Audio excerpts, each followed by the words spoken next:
Jai Bhim, this is me Pranjali and welcome to the Aesthetic Blue podcast. Today in this episode, we are going to talk to Sambhaji Bhagat. He is an activist, balladeer and music composer. He also works in Marathi and Hindi film industry. His songs, which challenge Brahminical supremacy and caste discrimination through the use of humor and sarcasm, are powerful voice of dissent that believes in upliftment of the broader masses. He is best known for his music in the critically acclaimed award winning film Court, but also he is the part of the movement. He has seen the movement Dalit Panther, Namdev Dhasa very closely. He works on streets for the people and he has refused many offers from the film industry because it isn't his calling. His calling is to work for the people. So let's get started. Jai Bhim sir aesthetic blue jay podcast भी। है कैसे हैं आप? मैं ठीक हूँ। Thank you sir for being on the podcast it is a honour to have you. Thank you. Sir हम हमें बताइए कि आपकी आपने शुरुआत कैसे की, आपके शुरुआती दिन कैसे थे पोवाड़े या फिर म्यूजिक इंडस्ट्री में या फिर ये कला के अवगत होने से पहले आपका जीवन कैसा था? ये हमारे देश में जो जिनका जन्म अनटचेबल फैमिली में होता है उनका एक ही इतिहास होता है। कोई अलग अलग इतिहास नहीं होता है। हमारे जो मतलब वो टाइम मतलब मैं सिक्सटीज में मेरा बचपन एक देहात है। महाराष्ट्र में सातारा डिस्ट्रिक्ट में एक जावरी करके तहसील है, उसके अंदर महू नाम का एक गांव है। जी। तो वहाँ मेरा जन्म हुआ। और my mother was landless labour. और हर एक मतलब जितने भी हम लोग देखते हैं कि जितने भी दलित औरतें हैं वो टाइम में वो तो सब लैंडलेस लेबर ही है मेरे गांव में और बाजू के गांव में। और मैं अ, ये गांव में जिस पैदा हुआ वो तो एकदम कास्ट रीडन और अनटचेबिलिटी भी था। मतलब when I was kid untouchability practice में था। तो हम्म। वो सब मैंने देखा है, ऊपर से पानी पीना, अलग कुआं होना, स्कूल में अलग टैंक पानी का होना। ये हम्म। सारी चीजें मैंने देखी है और मैंने मतलब अनुभव किए हैं। तो ये सारी चीजें मैं देख रहा था। और बचपन से मुझे एक शौक था गाने का। वो maybe because of my mother. My mother use to wake up early in the morning and she used to work from the morning, early morning। तो वो गुनगुनाते हुए वो चक्की जो है घर में था अपना, हम मराठी में उसको जाते बोलते हैं। वो जो वो आटा जो ये करने का चक्की जो है पत्थर का, तो वो उस पे वो काम करती थी और वो गाना भी गाती थी। तो पहले तो मैंने मेरे माँ को ही सुना है। और उसके बाद में रेडियो तब था, एक रेडियो था पूरे गांव में। तो वो रेडियो मतलब हमारे लिए बहुत बड़ी चीज थी। गांव में जो अनटचेबल कास्ट है अलग अलग, तो उनमें एक मौखिक परंपरा है, वो महाराष्ट्र में दिखाई देता है। जैसे कि मातंग समाज है और बाबा साहब की जो जाति है, उनमें भी ये मौखिक परंपरा का बहुत बड़ा कल्चरल मतलब भूतकाल मतलब पास्ट है, संचित है, जो मैंने देखा है। तो उसका भी एक प्रभाव मेरे ऊपर था। फिर गांव में एक वारकरी संप्रदाय का भी मतलब प्रैक्टिस बहुत चलता था। तो उनका भी एक भजन मंडली हुआ करती थी। और वो भजन मंडली जो है वो बढ़िया गाते थे। लेकिन मैंने जो मेरे लाइफ में देखा है कि द अनटचेबल्स जो है इनमें बहुत अच्छे गायक, अब क्यों मुझे पता नहीं है, लेकिन बहुत अच्छे गायक जो मैंने आज तक सुने हैं वो अनटचेबल है। नॉट बिकॉज ऑफ कि आई एम अनटचेबल। मैंने ये खास करके देखा है गांव में कि अनटचेबल लोग वो जो है गायक जो है बहुत बढ़िया गाते हैं। मतलब मैंने अभी वर्ल्ड का म्यूजिक सुना है, बट वो जो मैंने सुना है गांव में, उससे सुरीला तो कुछ नहीं है। मैंने सारे मतलब जो क्लासिकल म्यूजिशियंस को भी सुना है, अच्छे गाते हैं, कोई बात नहीं, लेकिन वो जो मजा है, तो उसका प्रभाव मेरे ऊपर था। When I came to Bombay after my 12th, I got admission in Ambedkar College. So I came to Bombay on footpath. I was working as a vada pav का गाड़ी पे काम करता था, और तो वो मालिक ने मुझे अम्बेडकर कॉलेज में ला के रखा। And my whole life is change because of this admission in college. I got admission in Ambedkar College of Commerce and Economics in Vadala, and then I got admission in hostel, जो मतलब जिधर से ये बड़ा movement जो दलित panther का movement है, वो उधर से निकला। तो वो जो दलित पैंथर का जो मूवमेंट, जो तो my whole life is change because of that thing. I started reading Ambedkar in my hostel days, और वो मेरे लिए बहुत गोल्डन पीरियड है, because I came to know Ambedkar because of this Dalit Panther movement. I think if I'll talk like this, I can talk for a long time. So पहले मैं तो film industry का ऐसा कुछ, आपने जैसा बोला वैसा मैं फिल्म इंडस्ट्री का नहीं है, मैं मेरे लोगों का मूवमेंट का भाग हूँ।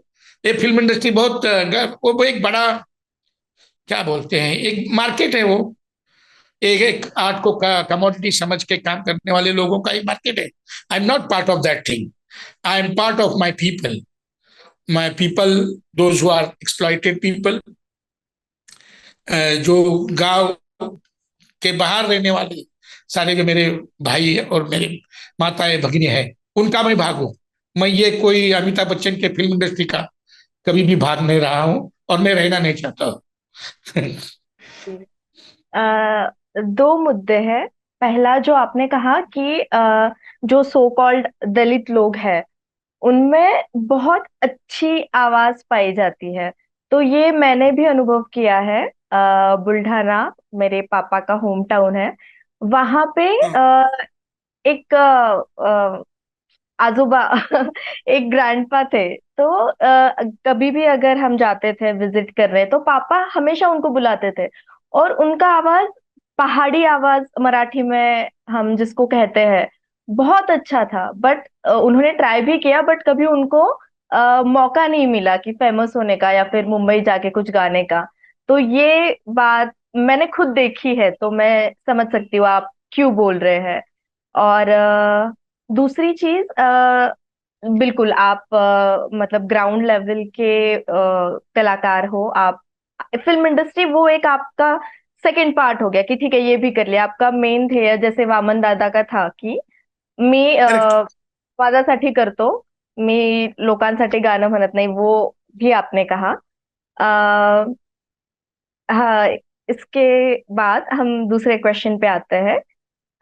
जी जैसे आपने आपका एडमिशन हुआ बाबा साहेब अम्बेडकर कॉलेज में, तो वहीं से शायद आपने साहित्य पढ़ना शुरू किया, फिर दलित पैंथर से आपका मूवमेंट की ओर ज्यादा इंक्लिनेशन रहा। और गायकी का भी आपको रुचि थी। तो आपने ये कब चुना कि मैं ये सब जो है मेरे पास चीजें, इसका मैं गायकी में इस्तेमाल करके अवेयरनेस क्रिएट करना चाहूंगा, या फिर ये मैं आगे काम करना चाहूंगा? देखिए, मैं when I came to college और हॉस्टल, दैट वो एक पीरियड था कि मतलब अम्बेडकरी गायकी में कव्वाली का बहुत इस्तेमाल हो रहा था, कव्वाली का चलन था।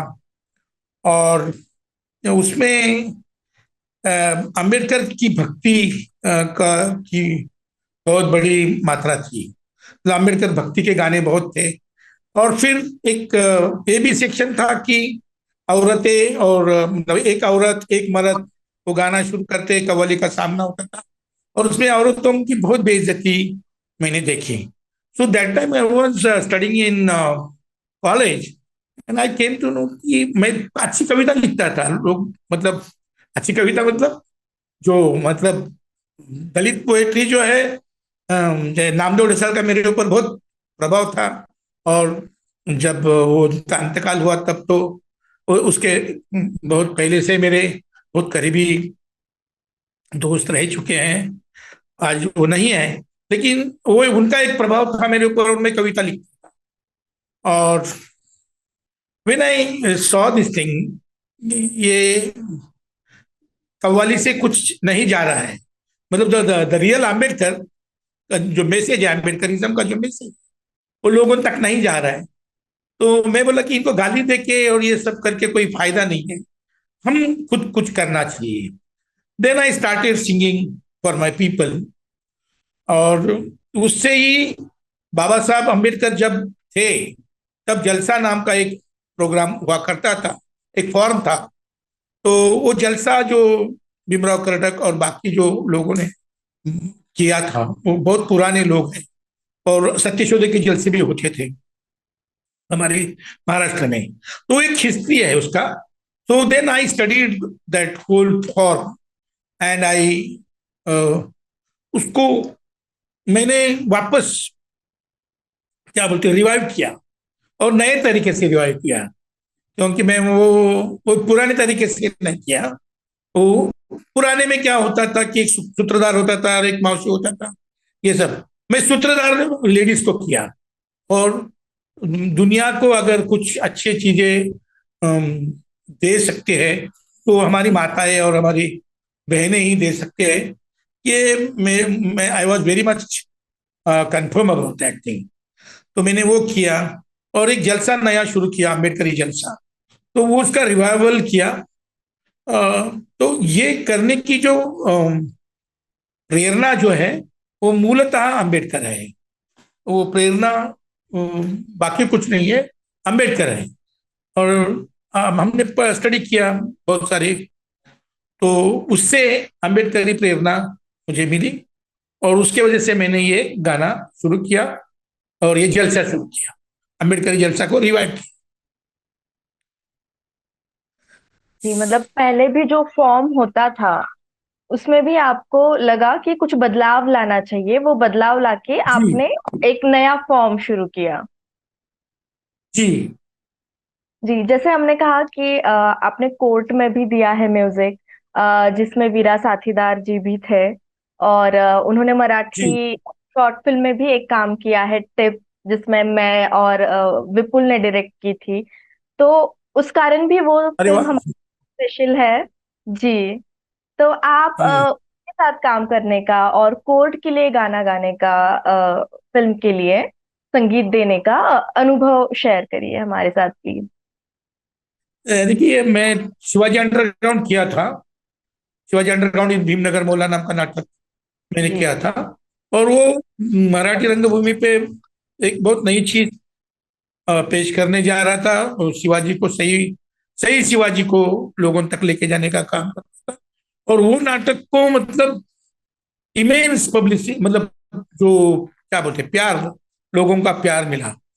मतलब 40-40 हजार लोग अगर इकट्ठा आके एक नाटक देख रहे हैं, तो इसका मतलब कुछ और है। तो उसकी वजह से काफी लोग मेरे पास आते थे फिल्म इंडस्ट्री के, कि भाई हमारा म्यूजिक करो। कि यही जनरल जो हीरो हीरोइन और पेड़ के पीछे इधर उधर भागने का वो जो सब चक्कर है, वैसे बहुत सारे लोग आते थे, लेकिन मैंने कभी नहीं किया। क्योंकि मैं बोला कि माई मेरा जन्म ये सब कचरा करने के लिए नहीं है। ये सब जो कचरा करने वाले तो लोग हैं। जी, तो मैं वो किया किया नहीं करी। मुझे लगा कि एक स्ट्रांग मैसेज देने वाला अगर कुछ मिले तो करने का। और पैसे के लिए तो मेरे को कुछ करने का नहीं था। मेरा पैसा, ये मेरा कोई मतलब पैसा कमाना और एकदम आलीशान में रहना, ये मेरा कुछ नहीं था। नहीं तो बहुत पैसा कमा सकता था मैं। मतलब ये भी इसके लिए बोल रहा हूँ कि फिल्म इंडस्ट्री था, और वो लोग आते थे मेरे पास। हम्म। 10 10 लाख ले, 5 लाख ले, वो टाइम में 15 लाख ले। मैं बोलता था ये मैं कर नहीं सकता है, मैं ये नहीं करूंगा। अभी ये चैतन्य और ये विवेक गोम्बर जो है, कोर्ट जो बना रहे थे, so this two guys came to me. Hmm. और तो ये बहुत मुझे अच्छे लगे हुए इंसान थे। मतलब जब आए तो मैंने उनको, वो बोले कि दादा हमको ऐसा ऐसा करना है। मैं बोला कुछ पुराना चीज करना है, जो घसी पिटी चीजें करना है तो मैंने आएगा। मैं मेरे जैसे क्यों बात करने का, कुछ नया चीज करना है तो करो। फिर बोले कि क्या है दादा आपका क्या है? फिर मैंने बहुत चर्चा की उनके साथ में। और हम्म। वो लोगों को जो मतलब महाराष्ट्रियन शायरी परंपरा और दलित मूवमेंट में जो शायरी की परंपरा है उसके बारे में उनको जितना भी मालूम था, उससे वो सेटिस्फाइड नहीं थे। तो बोले कि दादा हमको उससे बताओ, कोई इतने अच्छे लड़के हैं, इतने अच्छे लोग हैं, तो वो बहुत सीखना चाहते थे। तो उनके साथ में मैं बैठा, मैं सब पूरा उनको आइडिया दिया, ये सब किया। फिर वो बोले कि दादा आप कैसा भी करके ये फिल्म का म्यूजिक करो। अरे मैं बोला, क्योंकि मैं मुझे मालूम ही नहीं था, एक छोटा सब्जेक्ट है और एकदम हटके सब्जेक्ट है। मैं बोला इसका क्या होगा, इसका तो कुछ होने वाला नहीं है, और इनके पास में पैसा है कि नहीं मालूम भी नहीं है। तो मैं उनको बोला कि मैं, जैसे मैंने शिवाजी अंडरग्राउंड के लिए काम किया था, लोगों के तक जाके रोटी बेटी सब जमा करके नाटक खड़ा किया, वैसा ही से सब मैं बोला कि ये भी करेंगे, तुमको मैं प्रोग्राम करके पैसा लाके देता हूँ। वो बोले हम्म। नहीं नहीं पैसा है अभी you don't worry about that thing, तो आप म्यूजिक करो। तो मैं बोला ठीक है करता हूँ। मैंने गाने लिखे। अब अनुभव क्या है कि मैं मूवमेंट का ही गाना लिखा है। तो चैतन्य और विवेक और ये सारे लोग, ये भी मतलब काफी नए तरीके से समाज को देखने वाले लोग हैं। तो मेरा अच्छा उनके साथ में रैपो रहा। और मैंने फिर गाने लिखे। एक गाना लिखा था वो गलत था, तो विवेक अपना चैतन्य ने बोल दिया दादा ये नहीं चलेगा अपनी फिल्म के लिए। वो मैंने बाजू में रखा और एक नाइट में ये जो रान रान जो है ना, ये मैंने एक नाइट में लिखा हुआ गाना है, म्यूजिक और लिरिक्स दोनों एक। क्योंकि मैंने गाना बनाया था एक what we can say Maharashtrian फोक के तरीके से। एंड हम्म। वो रिहर्स भी करके हम गए। And when he listen that thing he state कि अरे ये हमारे फिल्म के साथ में नहीं जाने वाला है, ये हम्म। मिसमैच है। मैं बोला ठीक है भाई, नया बना तो नया बनाया। और दूसरे दिन ये बोले परफेक्ट है। और जब अपना परफेक्ट गाना गया तो ही वॉज वेरी हैप्पी। हम लोगों ने रिकॉर्ड किया, रिकॉर्ड मतलब नागरा से रिकॉर्ड किया गाना। ये बहुत नए तरीके से रिकॉर्ड किया हुआ गाना। हाँ। और दोनों गाने हम लोगों ने नागरा से किए। और काफी लाइव जैसा ये सब एक्सपीरियंस था। तो मतलब स्टूडियो में कुछ नहीं किया है, ये बाहर ही किया है। तो बहुत तकलीफ भी हुआ, मतलब बाहर करना डिस्टरबेंस बहुत है। तो वो किया हम लोगों ने। और उसके बाद में बहुत सारे मतलब जब कोर्ट ये सब अवार्ड्स वगैरह सब इंटरनेशनली होने लगे, तो हम्म। काफी लोग मुझे पूछ रहे थे कि ये गाना लिखा कैसे आपने, ये फिलोसफी है उसके अंदर, और इतना मैच्योर और ये सब, मतलब इतना अच्छा गाना जो मतलब ह्यूमन रेस का पूरा दुख इसके अंदर आ रहा है, तो ये गाना लिखा कैसा। तो ये मेरा पूरा जो मैंने काम किया है, the credit goes to the movement of toiling masses. जो नीचे के लोग जो लड़ रहे हैं, हमारी बहनें, हमारे जो अनटचेबल भाई लोग बहन लोग जो लड़ रहे हैं, उन तो credit goes to them, because उसके अंदर ही मैं काम करता था। तो उधर से ही वो सारे शब्द है, सारा म्यूजिक उधर से आया है। ये ऐसा कुछ नहीं कि मैं बहुत शाना है और मेरे को बहुत अक्ल है, ऐसा ऐसा मेरे को कुछ ईगो नहीं है, मेरे पास में वो चक्कर नहीं है। लेकिन ध्यान से मैंने किया और वो हो गया। लेकिन देर वॉज वेरी गुड, मतलब बहुत अप्रिसिएशन था। चैतन्य ने भी मुझे बोला कि wherever I go, people ask कि ये गाने किसने लिखे हैं, ये गाने बहुत अच्छे और बहुत नए हैं। तो उसने मेरे को बताया, तो मैं बोला ठीक है, अभी इंटरनेशनली अच्छा हुआ, अच्छी बात है। तो वो एक अनुभव रहा है। लेकिन उसके पहले तो मैं शिवाजी अंडरग्राउंड किया है, उसके पहले मैंने अड़गड़ किया है, उसके पहले मैं पिठाच्या गिरणीचा वर्क किया है। ये सारे नाटक मैंने किए ना पहले। और मैंने 125 स्ट्रीट थिएटर रास्ते पे 9 साल और गदर और हम लोग पूरा ऑल इंडिया घूमे हैं। तो वो ये सारे एक्सपीरियंस, अभी क्या है कि फिल्म में आने की वजह से people generally ask about court, but hmm. Court के पहले जो हम लोगों ने किया है वो बहुत महत्वपूर्ण है, लेकिन हिस्ट्री वैसा लिखा नहीं जाता है। चलो ठीक है। जैसे अभी हमने भी अभी नया काम शुरू किया है, ये पॉडकास्ट, जैसे मूवमेंट के लोग या फिर जो फिल्म्स बनाते हैं दलितों के ऊपर या फिर जीवन उनका दिखाते हैं। बट हाँ। आप लोग हो जो आपने ग्राउंड लेवल पे काम किया है, स्ट्रीट लेवल पे काम किया है, उसके वजह से हमको थोड़ा प्रिविलेज मिला है, या फिर हम यहाँ शांति से बैठ के काम कर सकते हैं। क्योंकि अगर कुछ होता है तो रास्ते पे लड़ने वाले हमारे जो लोग हैं, उनके कारण हमको थोड़ा प्रिविलेज मिलता है कि हम दूसरा काम कर सके, ऐसे मुझे लगता है। तो थैंक यू फॉर दैट।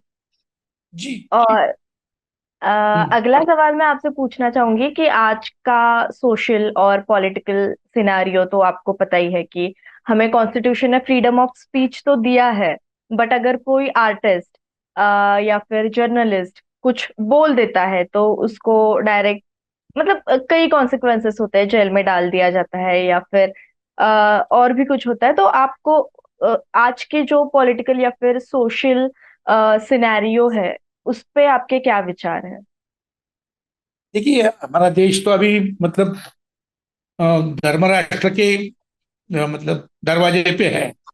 अब ये धर्म राष्ट्र अघोषित धर्म राष्ट्र तो है, घोषित धर्म राष्ट्र नहीं है। तो ये देश अभी एक हिंदू पाकिस्तान हो जाएगा, और हो रहा है और दिख रहा है आजू बाजू में। अभी ये मतलब ये किसका पराभव है या किसके खिलाफ में है?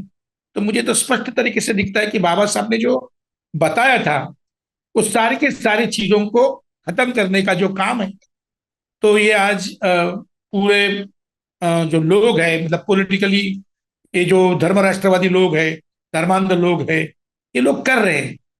और ये बड़े दुख की बात है कि हम लोग के काउंटर रिवॉल्यूशन में प्रवेश किया है।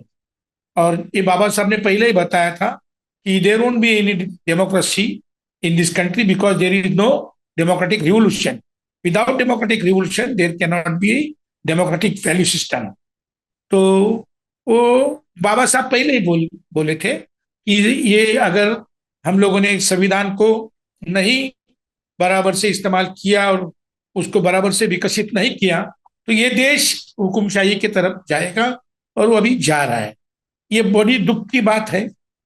और इसके लिए हम बहुत मतलब बहुत सालों से संविधान के ऊपर काम कर रहे हैं। लेकिन हमारा काम, एक गायक का एक मर्यादा होता है। हमारे पास में कोई बड़ा पार्टी नहीं है या बड़ा ऑर्गेनाइजेशन नहीं है। हम बहुत चंद लोग हैं। हम लोग जितना भी गांव गांव में, घर घर में जाके जितना बता सकते हैं उतना ही कर सकता हूँ।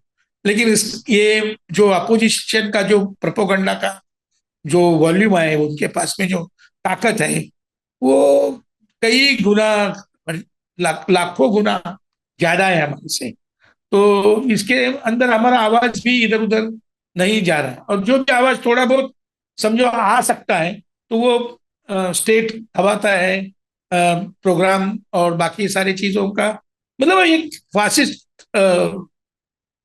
तरीके से काम हो रहा है इस देश में।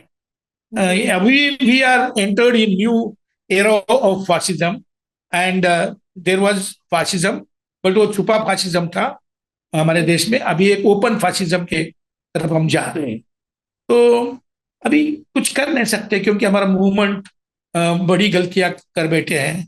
हमारे नेता लोग, हमारे सोशल एक्टिविस्ट, हमारे एजुकेशन के अंदर काम करने वाले लोग, धम्म की जो मूवमेंट है उसके अंदर काम करने वाले जो हमारे धम्म सेवक है, वो हमने सबने गलती की है।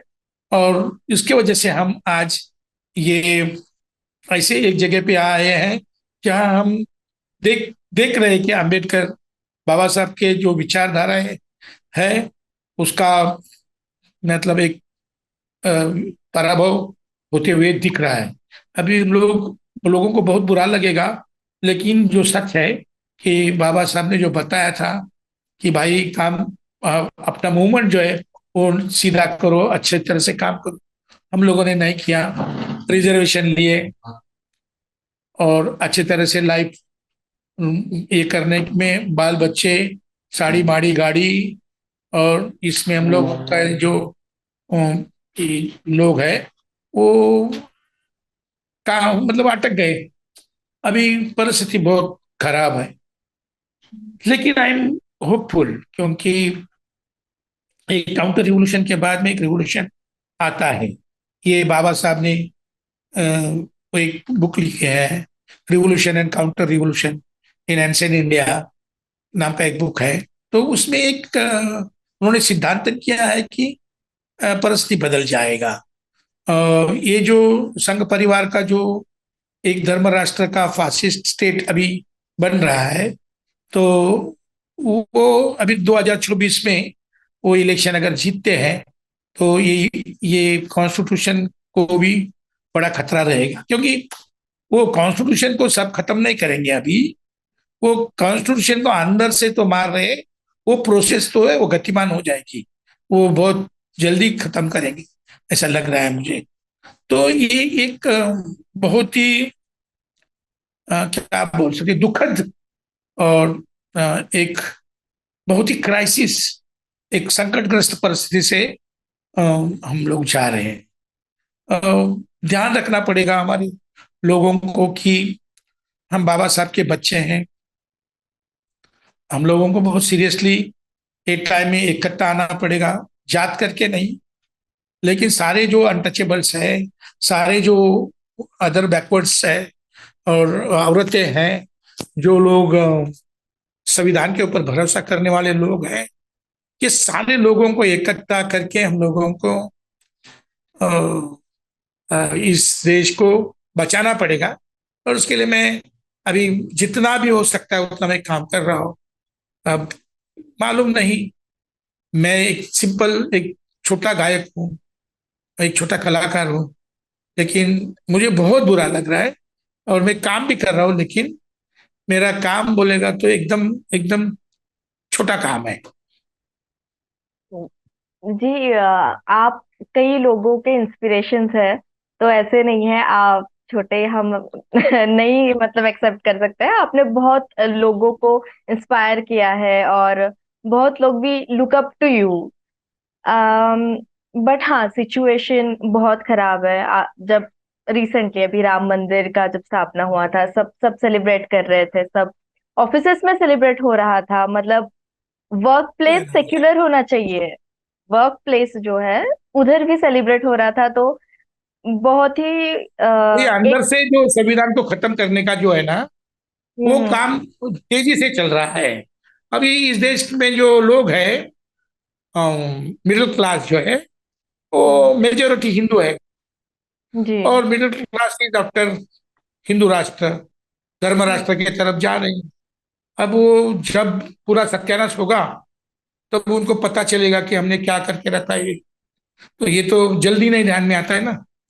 हम्म। देखो, ये इस देश में जो ब्राह्मणिज्म जो चीजें करके रखता है ना, वो बहुत लेट ध्यान में आते हैं, लेकिन बाबा साहब को ध्यान में आया था। और बाबा साहब के जो मूवमेंट के जो इंटेलेक्चुअल्स हैं, they are well aware hmm. कि ये क्या कर रहे हैं, ये क्या बराबर से क्या कर रहे हैं, वो ध्यान में आ रहा है। लेकिन क्या है कि वो माइनॉरिटी होने की वजह से हम कुछ नहीं कर सकते हैं। क्या आपको लगता है कि हम में ही यूनिटी की कमी है, हम में ही डिविजन्स हो गए हैं, और यूनिटी नहीं होने के कारण फिर हम पे बाहर के लोग और ज्यादा प्रेशराइज कर रहे हैं, या फिर हमारी आवाज दबी जा रही है? देखिए, ये मतलब जो मतलब यूनिटी नहीं है ना, ये तो कौन से भी पीरियड में ऐसा ही रहता है समाज। लेकिन यूनिटी का जो मतलब डिसयूनिटी का जो चक्कर है, उसको बहुत पैमाने पे होना, मतलब जैसे कि कोई संगठन नहीं बन सकता है, एक आज संगठन बना तो दूसरे दिन टूटता है, संगठन नहीं बनना, वो अंदर बहुत मतलब बहुत ही कॉन्ट्रडिक्शन शुरू हो जाना। तो ये क्राइसिस पीरियड में ये होता ही है। और यूनिटी नहीं है हमारे अंदर, मतलब यूनिटी का तो बहुत बड़ा प्रॉब्लम है। फिर हमारे अंदर हम लोग क्या बोलेंगे, हम लोग बहुत बैक, मतलब हमारा पूरा तरीका, ऑर्गेनाइजेशनल तरीका तरीका भी बहुत बैकवर्ड है। हम लोग बहुत सुस्त है। हम लोग क्या बोलेंगे, हम लोग दबे दबे हुए लोग हैं। हमारे पेट का ही प्रॉब्लम इतना है कि हम संगठन क्या बनाएगा। एक सिंपल जो झुग्गी झोपड़ियों में लोग रहता है, उनका रोजी रोटी का ही चक्कर में वो पूरा दिन जाता है। तो वो कैसा आएगा मतलब मूवमेंट में, और वो क्या देगा मूवमेंट, मतलब क्या करेगा। तो जो मिडिल क्लास है, तुम्हारे मेरे जैसे लोग हैं ना, ये बहुत स्वार्थी है। ये लोग मेजर प्रॉब्लम है। बाबा साहब ने कहा था कि पढ़े लिखे लोगों ने मुझे धोखा दिया, वो एकदम परफेक्ट है। तो मुझे लगता है कि जो दलित मिडिल क्लास है, जो अलग अलग अनटचेबल्स जाति से आते हैं, उन लोगों को इकट्ठा करना बहुत जरूरी है। क्योंकि they are victim of caste, caste system की विक्टिम है, औरतें विक्टिम है। और मुझे खास करके औरतों से ही बहुत अपेक्षा है। क्योंकि मेल, दलित मेल्स जो है ना, they are victim of male chauvinism, brahminical male chauvinist है वो लोग भी। तो दलित औरतें, और खास करके जो किसानी बैकग्राउंड की है, या मतलब जो कष्ट रोज के रोज मेहनत करने वाली जो औरतें हैं, इनसे ही कुछ नया चीज आ जाएगा। और तुम्हारे जैसी जो बच्चियां हैं, जो पढ़ी लिखे हैं, इंटेलेक्चुअल है, समझ सकती है, वो लोग बाहर आना चाहिए। बेसिकली ये जो औरतें, जो पढ़ी लिखी औरतें जो है, लड़कियां हैं, यूथ, यंग लड़कियां हैं, ये लोग अगर बाहर आ जाएंगे, इनके पीछे समाज जाएगा। इसके अंदर जो एक ईमानदारी, एक इंटेलेक्चुअल कैपेसिटी, ये जब दिखेगा, लोग उनके साथ में आने वाले हैं। ये मुझे दिख रहा है। जी। आ, इसी मुद्दे से लेकर क्या आपको लगता है आर्टिस्ट ने पॉलिटिकल और सोशल अपना एक स्टैंड लेना चाहिए? या अगर कोई आर्टिस्ट है जो दलित मूवमेंट से नहीं जुड़ा हुआ है, फिर भी क्या उसने पॉलिटिकल और देखो सोशल तुम, लेना चाहिए? जो लोग बोलते हैं कि हमको हमारा कोई स्टैंड नहीं, उनका भी स्टैंड है वो। वो जो बोलते हैं ना, हमारा कोई स्टैंड नहीं, तो वो है पतली गली से निकल जाओ। हम्म। पतली गली पकड़ने वाले लोग, मतलब वो लोग उनके साथ में ही है। तो हम्म। ऐसा कुछ नहीं होता है। हम जब सोशल मूवमेंट में है, हम लोग एक लड़ाऊ फोर्स में है, तो हमारी भूमिका होनी चाहिए। Doctor Ambedkar is why he is alive till today, because of his tendency to take stand on everything. उनके पास में कुछ भी नहीं था, पैसा नहीं था, कास्ट नहीं था, धर्म नहीं था, कुछ नहीं था। वो एक जो अंडरस्टैंडिंग था उनका, जो पॉलिटिकल अंडरस्टैंडिंग है, जो फिलोसॉफिकल अंडरस्टैंडिंग है, तो ये ऑलवेज साइड लिया है, और वो भूमिका ली है कि भाई मेरा ये अंडरस्टैंडिंग है। सर, एक लास्ट क्वेश्चन। आप हमारी ऑडियंस को या फिर जो आर्टिस्ट है, नए बच्चे हैं जो मूवमेंट में भी आना चाहते हैं, उनके लिए कुछ एक मैसेज दीजिए प्लीज। देखिए, हमारे देश की जो पूरी हिस्ट्री अगर उठा के देखेंगे, तो इसमें दो भाग आते हैं। एक संविधान के पहले का एक देश है, और संविधान के बाद का एक देश है। तो हिस्ट्री भी ऐसे डिवाइड करता है, ऐसा मुझे लगता है। अब ये संविधान जो बनाया गया था, वो एक अलग तरीके का भारत खड़ा करने चाहते थे। The idea of India was very much different. और अभी जो लोग कर रहे हैं, उससे विपरीत कर रहे हैं। तो ये बहुत क्राइसिस है। एक तरह से एक अनार्की के तरफ हम लोग जा रहे हैं, लॉलेस स्टेट्स के तरफ जा रहे हैं, एक हुकुमशाही के तरफ जा रहे हैं, एक डिक्टेटरशिप जो है, ब्राह्मणिकल डिक्टेटरशिप जो है, वो उसके तरफ हम लोग जा रहे हैं। और इंटरनेशनली जो एमएनसी जो है, जो बहुत बड़े पैसे वाले जो कंपनीज है, उनके गुलाम करके हमारा देश उसके अंदर एंटर हो रहा है। तो ये बहुत क्राइसिस पीरियड है। इसमें मैं बूढ़े लोगों को कुछ नहीं कहना चाहूंगा। बूढ़े लोग हैं, वो अभी बहुत प्रयास कर, उनका कुछ ना कुछ तो एक अम, मतलब एक पास रहा है। तो अभी मैं जिधर भी जाता हूँ, खास करके बूढ़े लोग जो है इकट्ठा आते हैं, कुछ छोटा मोटा कार्यक्रम करते हैं। लेकिन यूथ जो है, ये पूरे मूवमेंट से हमको माइनस दिख रहा है। मे बी डिफरेंट रीजंस, क्योंकि जो परिस्थितियां जो बदली है, टेक्नोलॉजी जो बदली है, उसकी वजह से ये ओल्ड तरीके का काम जो है वो यूथ नहीं करना चाहता है। तो वो यूथ को मेरा कहना है कि न्यू फॉर्म ऑफ जो समझदारी जो है, न्यू फॉर्म ऑफ अंडरस्टैंडिंग, नए तरीके से समझने का तरीका जो है उसको ढूंढना पड़ेगा। नए तरीके से व्यक्त होने का तरीका ढूंढना पड़ेगा। नए तरीके के ऑर्गेनाइजेशन खड़ा करना। तो ये सारे टास्क हमारे सामने है कि जो हमारी जो गरीब जनता है, जो हमारे जो सारे जो मतलब दबे कुचले हुए लोग हैं, इनको उनके पास में जाना पड़ेगा। अभी कुछ लोग टेक्नोलॉजी के थ्रू से जाएंगे, लेकिन टेक्नोलॉजी का एक रीच रहता है, वो I am not denying that thing. But man to man जाना, लोगों के पास जाना, ये बहुत जरूरी चीज मुझे लग रहा है। और त्याग की जो भूमिका है वो नहीं रही है। पुराने इसमें हम लोग देखते हैं कि पैंथर्स में इधर उधर हम लोगों ने देखा है कि लोगों ने बहुत त्याग किया है, जान दिए हैं, शहीद है हमारे। तो उनको ध्यान में रखते हुए हम लोगों को त्याग करना पड़ेगा। अभी फुल टाइमर्स नहीं है, ट्रेंड जो एक्टिविस्ट है वो नहीं है, तो बिक जाता है। जो ट्रेंड नहीं है, जो प्रशिक्षित नहीं है, बिक जाता है। आइडियोलॉजी लेस है, वो किधर भी बिक जाएगा। तो आइडियोलॉजी को बनाना, आइडियोलॉजी को लोगों तक पहुंचाना, प्रैक्टिस में ऑर्गेनाइजेशन खड़ा करना, और मास मूवमेंट खड़ा करना, और मास मूवमेंट से डेमोक्रेसी को जिंदा रखना, ये बहुत बड़ा चैलेंज अम्बेडकरी जनता के सामने है।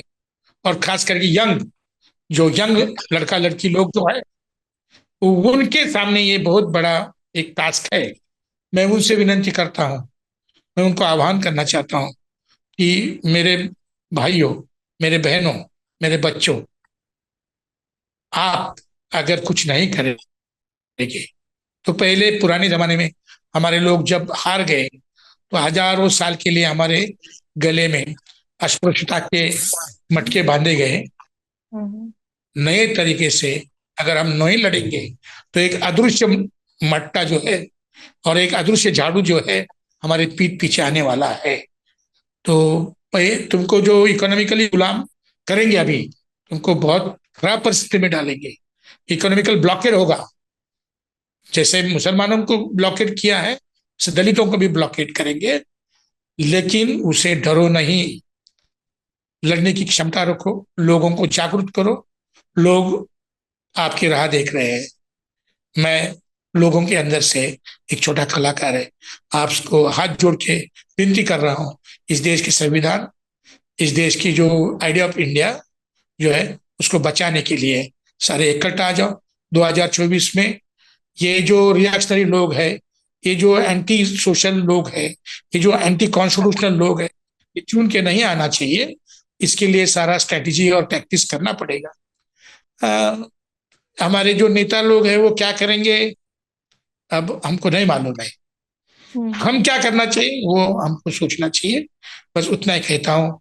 और आपने मुझे आपके चैनल पे बात करने का जो मौका दिया, और एक जो अच्छी तरह से हमारे एक संवाद हुआ, इसके लिए मैं आपका शुक्रगुजार हूँ। Thank you very much. Thank you. जय थैंक यू। भीम, जय जय भीम। भारत, जय कॉन्स्टिट्यूशन। जय constitution. Thank you, it was an honour to have you. Thank you. जय भीम। जय भीम। ओके।